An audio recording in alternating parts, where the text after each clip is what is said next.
When most folks think of aeration for their ponds, the first thing they think of are these large stock ponds or the big, ponds out in front of a shopping mall or a subdivision, and you're thinking that's what aeration's for. For those huge bodies of water, the aeration, the floating fountains, or even the windmill aeration, that's really the only filtration that there is for that pond. Now that's probably not how you think of filtration, because it's not actually straining it, but by mixing the oxygen in the water, it helps all the plant matter decompose, which keeps that pond clean. Now for your backyard pond, there's a couple different ways to look at aeration.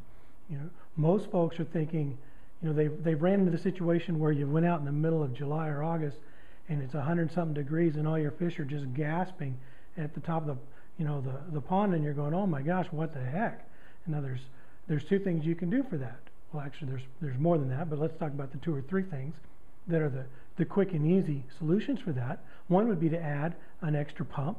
Just throw another pump in, just right below the surface, maybe just a few inches below the surface, and let it just pump that water up into the air. It'll be aerating.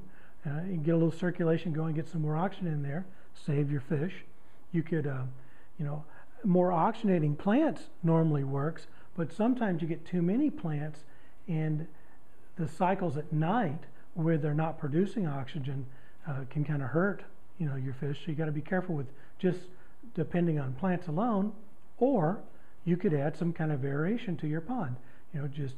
Even as something as simple in an emergency situation as a little pond aeration, a little pond, just get one of those little pond air pumps and drop there's normally like a little round or a cylinder type air stone for it. Drop that in with the tubing and turn it on, and you can save your fish. Now, say you don't want to just do this for emergency mode. Well, if you want a really nice pond, you can add a nice aeration pump and a system to it that'll keep your pond very nice all year round. In fact, during the winter, what you can do is turn off your pumps and your waterfall and your skimmers and just use your air pump to keep your pond from freezing and to keep your fish healthy all throughout the winter. Now, it's a good thing to do if you've got a deeper pond.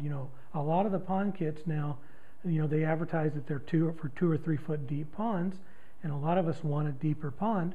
Well, the issue that you run into with that deeper pond is that your waterfall filter and your skimmer are only able to really take the top of the pond and work with the top of the pond, and you get stagnant areas down at the bottom of your pond if you have a very deep pond. So an easy solution to that is to add an aeration system right, where it's dropped down right at the bottom and just pumping all that air, which includes a good portion of oxygen. We don't have to go out and have scrubbers or an oxygen tank hooked up to it. Just pump some air in your pond, and that'll feed it the oxygen that it needs to keep it clean, keep it circulating, and you'll actually, when you're pumping that air down to the bottom of the pond and it's coming up, you'll get some current started that really circulate your pond. So there's a lot of good reasons to add aeration to your pond year-round, not just for emergencies.